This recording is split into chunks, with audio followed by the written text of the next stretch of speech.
Don't Speak. Hard to believe that we have made 15 episodes. Hard to believe they let us. Today promises to be another great show as we have graphic novelist Holden Fury joining us. They're going to let us know what he's been up to, what is going on. Area film. Keep going, just keep going. Then we will break down the classic comedy Foul Play. From the 70s, this is a personal favorite of my co-star Lana. It is. This film was one of the reasons I wanted to be a filmmaker. I love it. It is a lot of fun. Check it out as kids if you've never seen it. Still would like to see some other suggestions for our breakdown. It is not like we're running short on films. We just want to hear some ideas from you. This should be a fun show. Please join us for some film speaking after we watch this footage. Brought in by us that we're going to add in because our other guest isn't here because that's my fault. Anyway, then we break down the film Foul Play. I'm so excited. Can you tell? I bet you are.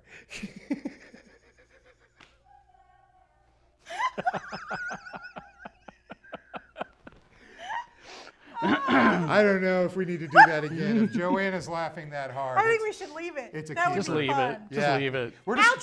Go back outro. to. Just go on outro. We're going to outro. We're going to keep that. The whole mess. There.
Welcome back to Film Speak. We're sitting here with Holden, about to get talking about what he's been up to in the area.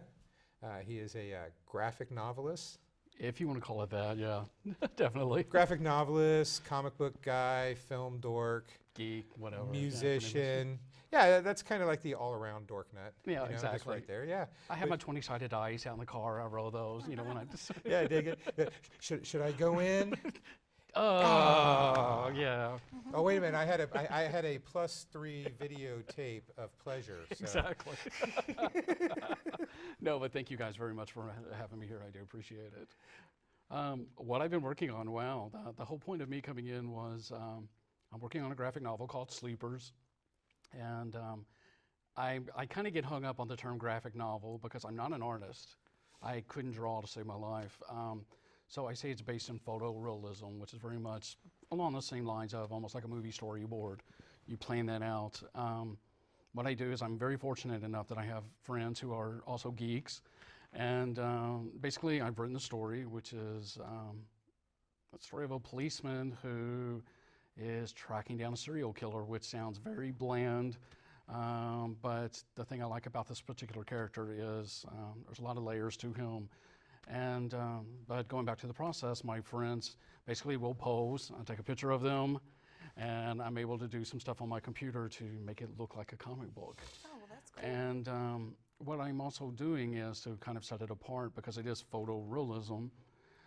Is putting some things in there that really kind of embracing the fact you're looking at a picture of someone.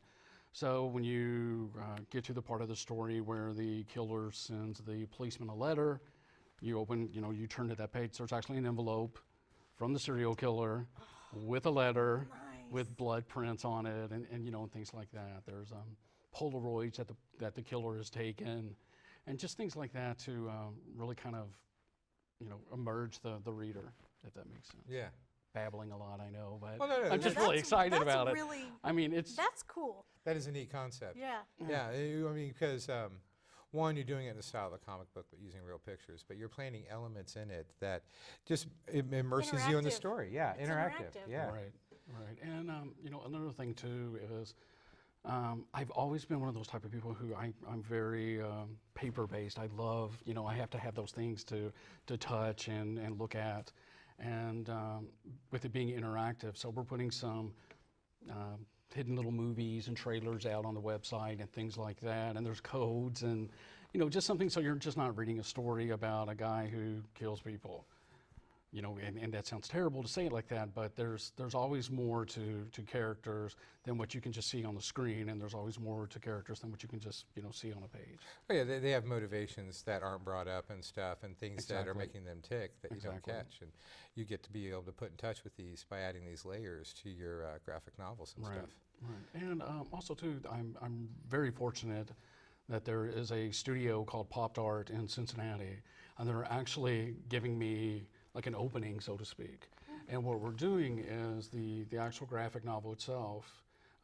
There's a guy that every project I've ever worked on, I was showing him some of the things, and he was like, "This is really kind of cool. Have you ever thought about showing stuff from the killer's, you know, perspective, because he's, you know, mentally ill and all of this?" So we put together a diary, and it's basically, you know, if you were to imagine like the Son of Sam type of killer writings, Yeah. things like that. Well, the studio, this art studio, was letting me basically present this almost like if you were to walk into his house. So we're gonna do, you know, like baby pictures of him and artwork that he's done, and you know, scans, or you can go up with your phone and scan, and you'll see like a home movie of the killer. Oh, You know, he wow. was little. So it's really, like you said, we try to make it as interactive as possible. It's a multimedia experience. It is a multimedia experience. I hadn't Yes. thought about it that way, but yeah. Well, then you can use that as a tagline and a catchphrase. There I you won't go. charge anything. There you go. That one, There you one's go. for I free. will That quote one's you. free, but it's the only one. I will quote you on that one. I will take you up on that one, definitely. I'm very excited to see this. I mean, it's a neat concept. It Sure. takes many levels of my dorkness and puts them together, like a film, comic books, photography. It's definitely taking all these layers and putting them together. Well, you know, you and I were talking earlier, and kind of have your hands in a lot of different things. And I'm not really good at very many things, but I'm a little bit good at a lot of things. And so hopefully I can just kind of put those things together. And the story itself, I have been playing around with literally, no exaggeration, for years. And, you know, posted something on a website the other day. I was like, all right, there's 5 or 6 murders we've done. There's someone beat with a hammer, someone beat with a screwdriver, somebody stabbed, necrophilia, a German opera singer, a priest, you know, and all of these things. And I was like, that sounds really kind of messed up, you know? And while I was thinking about all of this, we were getting ready to shoot a scene, and I had to go buy some props. And so I go into Everything's a Dollar, or one of those type of stores, and bought 2 rolls of duct tape and a butcher knife. And you would be amazed the looks you get from people when you're standing in line, when you've got a black duffel bag, and you're like, just give me 2 rolls of duct tape and a big butcher knife. I need the biggest butcher knife you need. But anyway, so. Nice. Yeah. So. See, I've had the opposite effect that people, I remember one time at Ohio University, my friend was going to college there, and we're cruising down the road, and we saw this girl that we knew. And so we drove across 2 lanes of traffic, popped up on the sidewalk, jumped out of the car. She screamed in terror, ran down an alleyway. We tackled her, kicking and screaming the whole way, stuffed her into the trunk, and drove away. Not one person said or did anything. I mean, right in the middle of a busy street, about 6 o'clock at night. Wow. You know, 2 men running down a young, beautiful girl and stuffing her in a trunk and driving away. Nobody looked twice. You say that though, You're but giving him inspiration. no, For that story. no. Wait, you I've seen did that. this? No. See, I will say this. You know, I have a nice wife, nice kids. I have my regular job and all of that. Like a good But serial seeing killer. those, you know, you giving that story, you know, it is an example of people just don't want to see those type of things. And I think that's what fascinates so many people, including myself, with the darker things of life, those darker, you know, perspectives. And, you know, and even honestly, even the movie that we're going to talk about, there's a line in there that I could remember. I'm old enough to remember this movie when it came out. I couldn't remember the movie until I actually started watching it. But those little things that you remember as a kid, and seeing, you know, someone be, you know, taken hostage or whatever, those type of things, you don't want to see those, but they resonate with you when you're little, I think. And those scary things or things like, but I guarantee you, someone probably saw it, and they'll remember that. They'll remember seeing you and your friend grabbing this girl or whatever. I guarantee you they will. But It stuck with them somewhere. yeah, it Sure. did, you know. And so I think, you know, that interactive, you know, aspect of it, or great movies, just, you know, like we review, or like you review in the movies that we're going to talk about, there's always something that strikes a chord with people. And if you can find that, no matter what the medium is, I think it's fantastic. And hopefully some people, you know, will like what they see. That connection with people that brings them in and keeps them. Yeah. Not that I'm Now- a scary person or anything, but As a writer, do you read a lot? you know what, honestly, I read in spurts. And I'm very, very guilty of, the more someone talks a writer up, the less I want to read it. The more someone talks a movie up, the less I want to see it. And so being called a writer, I don't think that's an accurate description. I think that does an injustice to people who really are writers. I'm more a comic book nerd and a movie geek, and just see things that I like, that resonate with me for, you know, whatever reason. And watch a lot of movies, more so. But then when I do read, I'm going to read for 6 months, and, you know, I'm just going to read and read and read and read. My wife would put any reader I know to shame. She reads 3 or 4 books, you know, in 2 weeks. So, but more movies and comic books, I think. Okay. Than Yeah, anything. I'm with you there. Definitely. Well, when I was younger, I wrote short stories and poetry, and I read a lot more back then, and I read a lot of Edgar Rice Burroughs, Stephen King, H.P. Lovecraft, Jules Verne, stuff like that. Right. H.G. Wells. Right. Really big into that and everything. But then I got older, I had kids, and got more into movies. Right. And then I find as a writer now, I'm more influenced by film. Well written films. Really? I should leave it at that. Like my favorite example for screenplay is Annie Hall. Really? To me, that is one of the most perfectly written movies for character development, pacing, and I mean just in the lines and stuff that they have. Right. You know, when he's with Shelley Duvall, and he comes up from having sex with her, and he's like, "Sex with you is a Kafka-like experience." You know, I mean, What do you say to that? See, I grew up reading comic books, obviously, and short stories, and like F. Scott Fitzgerald was the first author that I remember really resonating Great with me. Gatsby. Great Gatsby was, Yeah, great and book. then getting into his short stories, finding out, and I think I'm very much a product of that. You know, we have a 30-minute attention span. So reading these short stories and then growing up watching cable television, Yeah. you know, there's so much that was made available and just taking all of that in, taking all of that in, taking all of that in. And so I think it was just a love of the writing and the storytelling and, you know, just being a child of the 70s and all of that. And Storytelling is a big part of it, because whether it's a book, a movie, or even a well-written song, it comes down to that ability to have storytelling. right. You know, you mentioned you being younger and writing short stories, and I can remember 7th grade having to write I love how you're like, okay, where's he going with this? 7th grade, we had to write Love Is. What was love to us in 7th grade? And In 7th I grade? turned it into this soap opera. It was this huge, you know. And of course, it was like, well, I was going with the girl that I had a crush on and all of this stuff. And for 7th grade, it was too suggestive. So my mom got called in. I mean, it wasn't anything, you know, seedy or anything like that, but my mom got called in, like, you know, what's going on with, you know, with this kid? He writes this, other people are saying love is puppies and love is, you know, whatever. And my mom's response was, well, he's been watching a lot of cable television. And I never will forget that but it's those movies, those stories that, you know, stick with you.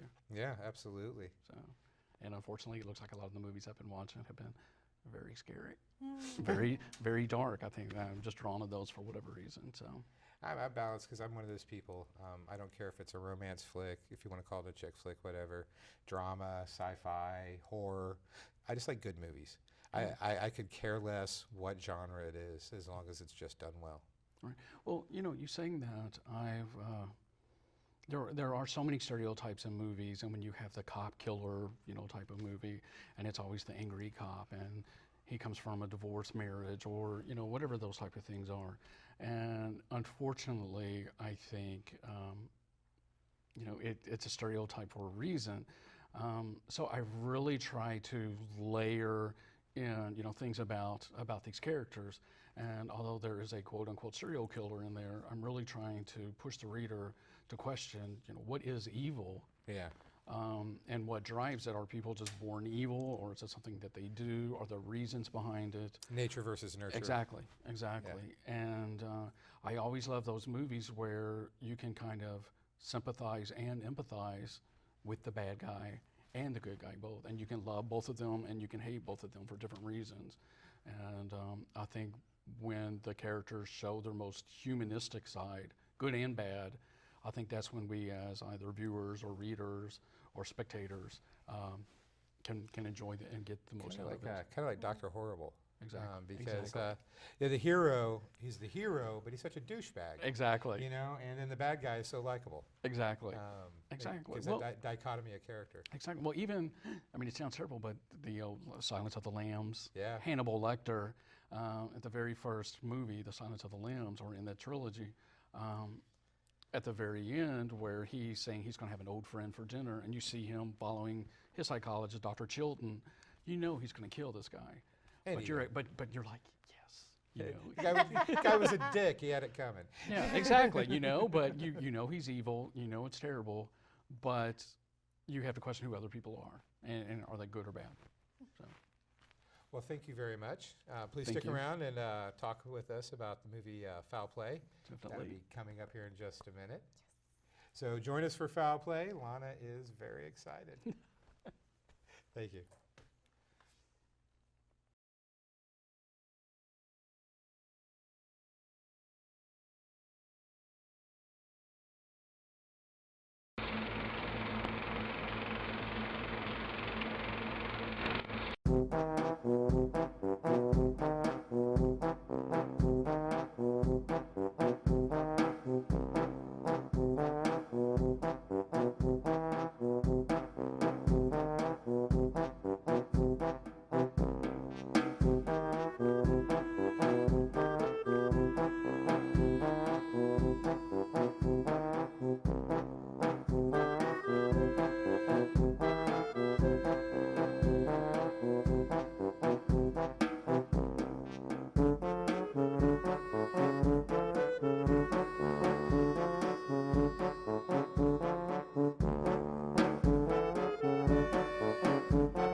Welcome back to Film Speak.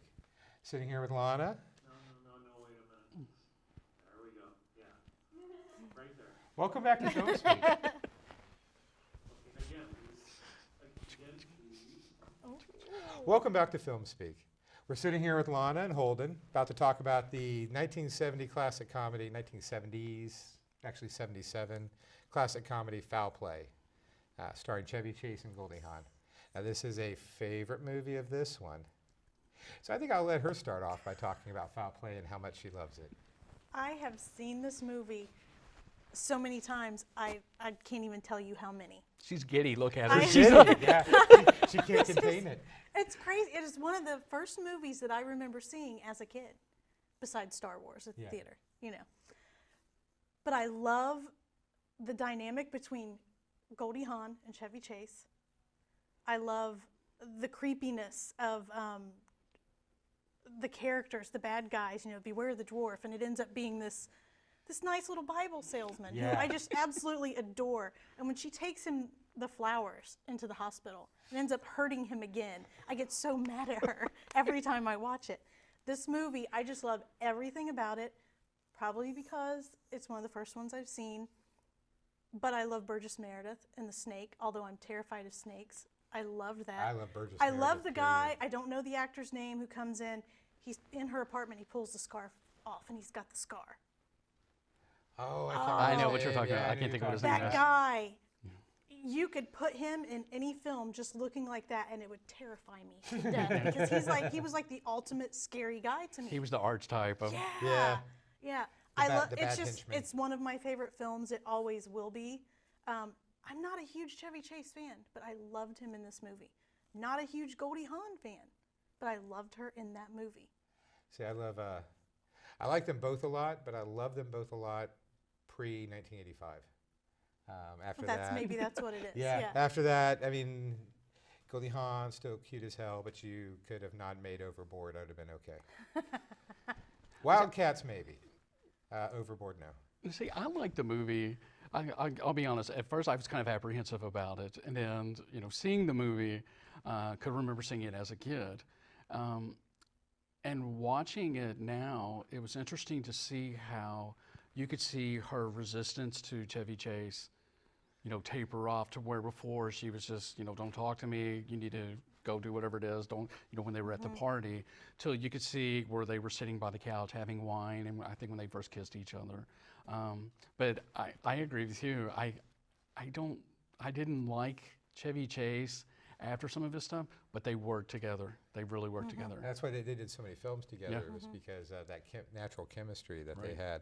And I think that's where my love for the West Coast came from, because in the beginning she's driving her little bug, The San Francisco. Right. along Yeah. the coastline, and I'm just like, oh, I want to drive a little car just like she's doing. It's so cool, so pretty. Well, I was thinking about that when it opened, and I would bet money there's probably thousands of movies in that time frame that opened up with On the someone driving coastline, on the yeah, coast. Yeah. That was yeah. such it was almost like stock footage. You Yeah. just pay your money, get the stock footage, and put it in there and put your credits on it. But Yeah. Now it's a remake of Alfred Hitchcock's The Man Who Knew Too Much.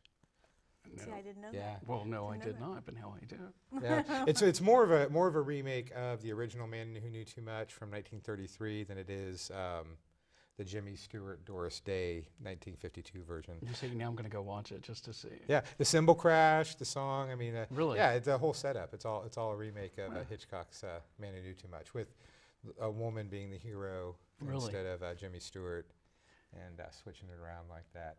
And we talked about Burgess Meredith, his character in that movie. That character was specifically written for Tim Conway. Was it really? Yeah, he was meant to play that. And if you think about it, the whole karate sequence, the I whole love fight that see that now. scene I when he can so fights see the that now. lady. that I was love total that. Tim Conway I love humor. it. And when he tried to Yeah. break the board and then he Yeah. didn't do it, yeah. Yeah. That was all I can supposed so to be. see that now. But Tim Conway, guy wrote it because he wanted Tim Conway to play it. Wrote specifically for him, and Tim Conway was like, And Dudley Moore. Dudley Oh, Moore. Dudley Moore. His first American movie. You see, that just cracked me up because I think I was like, I didn't watch it in the theater like you.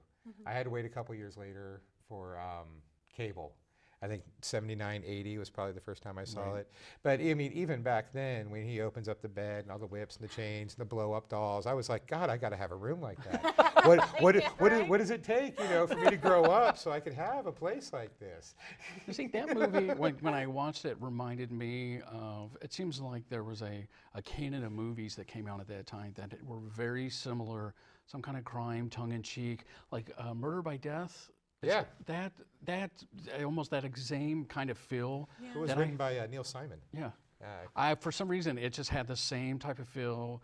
And there's another movie that came out that was very similar to that, but it was very, looking back at it now as an adult, it was a good movie. It was a good movie. I love her best friend. Hey, watch it, buddy. Watch it, buddy. You got a can of Mason here. Yeah. Wow. Reminds me very much of like Rizzo. Yeah, Exactly. I can see Is who that. she reminds me Right. of now when I watch it. Now, see, would the movie work now if they redid it and had I Goldie would Hawn's want- I daughter? would have If they no- had Goldie Hawn's I daughter? wouldn't have any interest. I would not. It's like the Willy Wonka thing. Right. Yeah. No. Well, you see, if I was going to do it, I actually wouldn't remake Foul Play. I would go back to the beginning and remake The Man Who Knew Too Much and put Right. my own spin on it. Instead of trying to put A my copy own of a spin on a movie that has their own spin of Right. another movie. Yeah, exactly. I couldn't help but think that I'm so anti remakes, because I just don't think there's any originality anymore, and there's no originality in making a copy of a copy of a copy. I have my two films I want to remake. And they are. The Hammer film from 1973 called Captain Kronos Vampire Slayer. Great vampire film. Just Roll your 20-sided dice right Yeah. now. Go ahead. and the other one is going back even more classic to the early days of Cary Grant, 1937, with him and Douglas Fairbanks Jr. movie Gunga Din. Okay, The grandfather of all action movies. Every action movie, it all goes right to Gunga Din. No, see, I will retreat or take back something I said. I think if there is a movie that it's a quote-unquote a good movie and can hold its own and is well written and it's just a phenomenal movie, then I see no problems with, maybe making that more accessible to, generations that maybe hadn't seen it.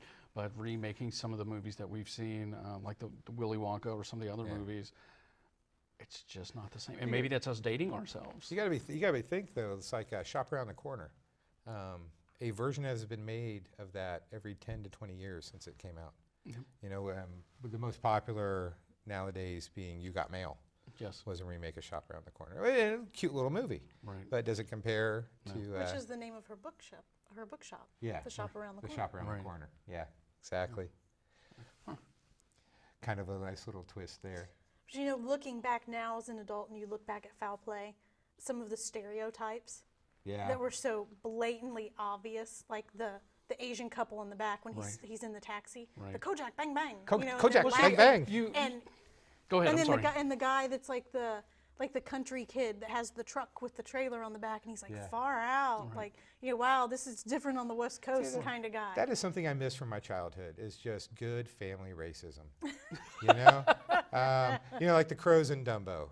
Stuff like that. I mean, come on. Right. Where is that today? Politically correctness just kills a little bit of the soul of America. And one of my favorite parts of the film is the end at the opera. Oh yeah, yeah. That is just so cool when I watch like the makeup and all the people performing. It's so amazing, but it's like I would never want to go see a performance like that in person. It's like my least favorite thing, but I love it in that movie. It's so maybe because it's so short and it's because all the Wow. action and the gunshots and And stuff Dudley going on Moore. around it. Dudley Moore trying to hide. Well, see, you saying that about the stereotypes, and that's what made me think, could they remake that movie now? What would they have to change? Yeah. Because they would not have that The couple in the Kojak back. Bang Bang, yeah. Kojak couple would not be there, Sure. definitely. You see, I would get in trouble because I would go ahead and put it in. I mean, I'm sorry. It's just a movie. Let me break it to you now, America. The reason we have stereotypes is because people act like that. Okay? That's the reason there are stereotypes. I mean, it sucks. Come down to it. I'm white. I can't dance. I Yeah. mean, come on. That's a stereotype. Well, And the albino, they made the fact that someone is an albino a bad thing, like an evil thing. right. You know? Yeah.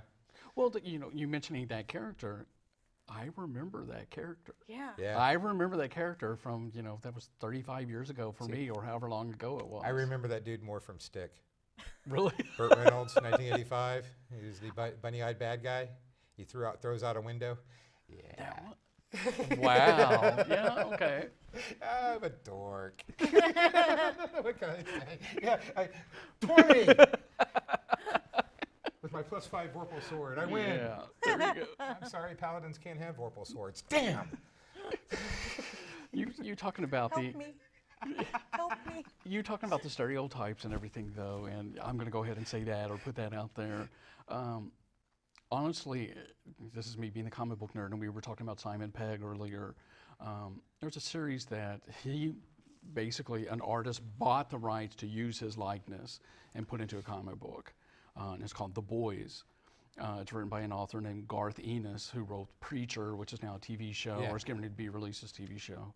That comic book was the most un-PC book I've ever read, but the it was 90s probably the peak. most realistic book in regards to the characters and the way people would talk. And they would, they would call you this and this and this and this.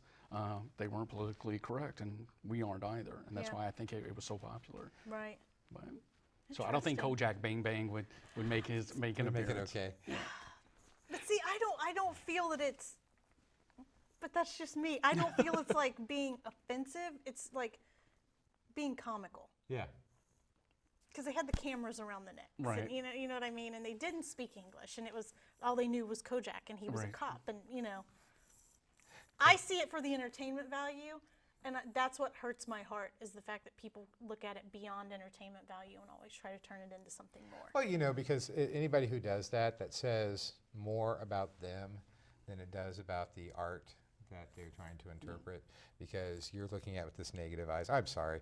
Making fun of each other is the one thing that makes us all equal. I don't care if you are African American, Asian American, or from Africa, Russia. I don't care if you're purple, you got 3 toes, you're only 2 feet tall, you got an arm growing out of the center of your back, or hair, tail that pokes out of the back of your butt. Keep going. I want to hear how many more you can come up with. I could go and not stop. I'll fill out the whole segment. But it's making fun of each other for all these differences is what keeps us equal and the same. So screw you and your politically correctness. I read one of my favorite quotes is political correctness is tyranny with manners. that is so perfect. true. I haven't heard Interesting. that, but that is so true. And that resonates. It's burnt in his brain now. He's going to use Well, that there. eventually. You gave me one. I gave you one. I There take you one go. right back. You bet. But I agree with you. I think it is sad, and I think if you were to take that scene out of that movie, if you were to remake it, If you remade it just the way Right, it was, and it would offend a whole lot. It'd be like trying to make Blazing Saddles nowadays. wouldn't happen. Wouldn't happen. I'm going to try, but Good luck. word by word. except I've decided I want to play the sheriff. Yeah, well, there you go. We're gonna make it a whole new movie. Yeah, definitely would. Okay, so final thoughts on Foul Play? With it being an older movie, it's sad to me that probably more people won't see it, and I'm glad that I was reintroduced to it by Film Speak. Yeah. Thank you guys very much. We have a bad habit of that. And I'm going to check out the original that it was based off of. No, Hitchcock's The Man Who Knew Too Much. And a little side thing real quick before we go. The guy who played the Bible salesman. Yeah. I cannot remember the actor's name. Billy Barty. Thank you. He you. was I told one. you I'm a nerd. He was one of the Lollipop Guild. Yes. From Wizard of Oz. And also him and Chevy Chase did another very funny, hard to find, rarely seen movie called Under the Rainbow. Wow, I remember that. That's good. I do remember that. About a murder at the Wizard of Oz. I remember set. that. Was it And on cable? It was on HBO. That's why I remember it. It came out just after Foul Play. Interesting. Had those 2 actors together because they were both in it. And Chevy Chase played the cop trying to solve the murder mystery. And he was in Time Bandits? Yes, he was in Time Bandits. Yeah. Which is one of my favorite movies also. He also had a short-lived TV show about him being a wizard in the 80s, and they solved murder mysteries. It's one of those detective shows, but he's a 3-foot wizard who would Wait, so there was Ironside, the guy who was in the wheelchair. There was the midget, police detective, and then there was, what was the one, the guy that was like super, super heavy set? Jake and the Fat Man? No, it was even like way, maybe it was Jake. Perry Mason? No, I can't, anyway, but now I've got a bunch of things I've got to research. Anything's better than BJ and the Bear. Oh, wait a Wait, second. Stacks Wait. made that. Yeah, dude, that's exactly what I was going to say. Was you can't screw with the chimp and Stacks. Okay? Lobo Give me a blonde like that and a too tight T-shirt, and you don't need a plot. You know, I'm telling you, like so many movies could have been saved if I mean, if you're gonna make a crappy movie, fine. Just make sure somebody takes their top off. Exactly. Joanna? No, I think everybody was planning on it being me. Wow. Well, thank you very much, sir, for coming Thank and you talking very foul much. play It was a with us. pleasure. Thank you so much. Thank you.